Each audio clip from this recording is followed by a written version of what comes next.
Post that debate, I would want to take a tangent from what both the majority and minority leaders have talked about, Honorable Speaker. Honorable Speaker, we have lately seen discordant voices, especially emanating from the presidency. And the presidency is composed of the president, the deputy president, the cabinet, and those others in that chain, Honorable Speaker. Honorable Speaker, whereas I would be least concerned about what happens in Kenya Kwanza, but when these matters have potential to create disunity in our country, then I will be very much concerned, Honorable Speaker. In Bungoma, where you played a very good host to the most successful Madaraka days ever in this country, I did realize, Honorable Speaker, that 40 minutes later, when the president had sat down, the deputy president showed up. And the president of the Republic of Kenya had to welcome his deputy, which is totally a break from tradition, Honorable Speaker.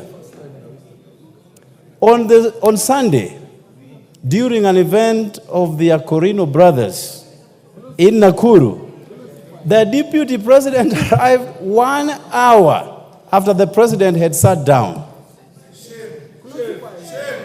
And just next to that president was his seat, which was being warmed by the Minister for Water and Irrigation, my friend Zachary Njeru.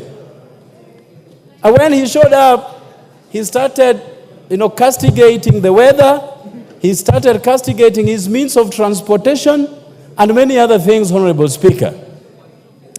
Yesterday, to my dismay, the deputy president took a commercial flight to Mombasa and was hauling his own bag, getting into the aircraft, Honorable Speaker.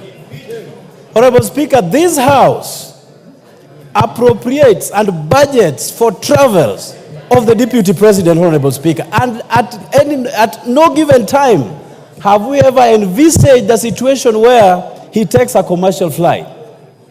But if he takes solace out of commercial flights, then it is upon and incumbent upon this House to reduce his travels by 95%, because we know what is being charged by commercial flights and the rates that are being charged by chartered flights, Honorable Speaker. Honorable Speaker, whereas this government is barely 2 years in office, we have listened to quite disdainful statements emanating from the office of the deputy president. And I want to ask you, Honorable Speaker, that the majority leader here present to shed more light over these issues, because they touch on us as the consumers of government services, Honorable Speaker.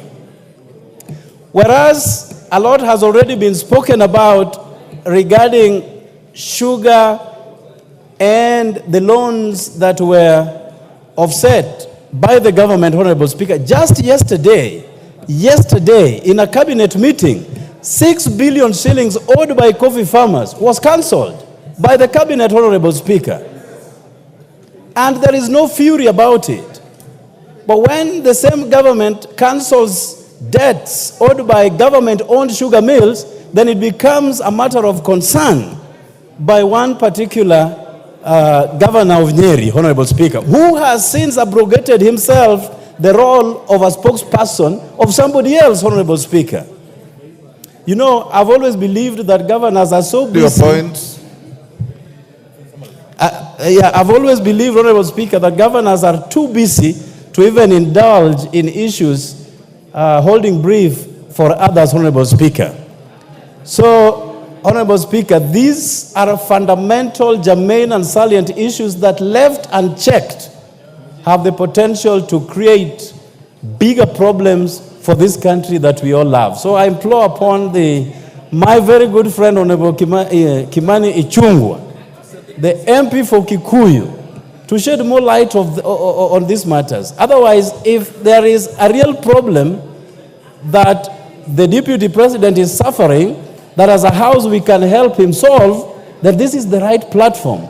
But if he's creating disunity and playing victim at the same time, so that a particular section of the government would go a different way, and we want to know and call him to order. I thank you, Honorable Speaker, for the... Yes, member for Kahawa. Mr. Speaker, you know, Norwaraka. Mr. Speaker, in as much as this is music to my ear, but we are slowly digressing from the business of the House. I have heard names being made here. And Mr. Speaker, you are the biggest advocate of protection, that persons must not be named here adversely without a substantive motion. That side has a majority, supermajority, so they say. There is nothing that stops them from dragging that Gachietha here so that they can impeach him. They can impeach him so easily by bringing him here and vote against him. So why should we divert from business of this House and enter into some charade and hypocrisy and politics instead of doing business which is before us? We know what you people are saying. We know the politics you are doing. But we also have our politics. We don't want to turn this place into a political arena. We know that this matter has been choreographed. Who doesn't know that? Order, Honorable Kajwang. Order. Yes, that is Atandi.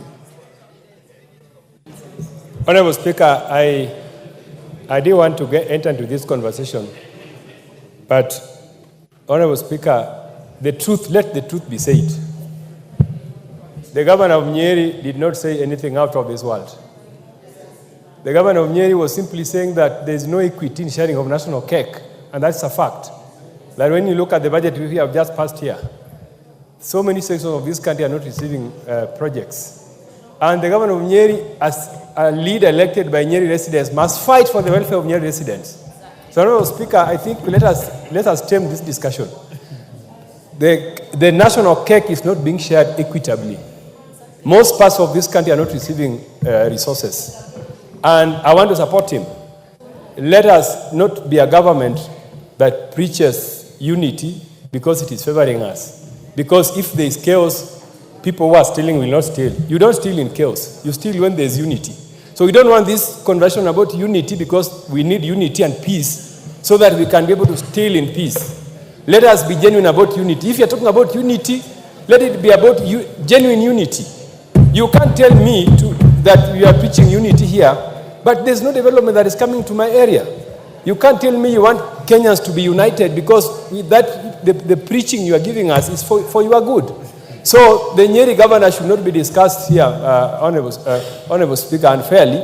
And I agree with him. The government must ensure equity in sharing of national cake so that all Kenyans can be happy and be peaceful and be united. You cannot be united in statements, in empty statements. Let us be united. Let us have real unity. Real unity is about how many resources, how much money is going to Siaya, vis-a-vis how much money is going to Kiambu. How much money is going to Washington vis-a-vis how much money is going to Kisumu. That is the unity that I want to hear about, not unity, empty statements about unity. I support the Nyeri governor. Thank you. Yes, Osoro. Yes. Thank you very much, Honorable Speaker. Honorable Speaker,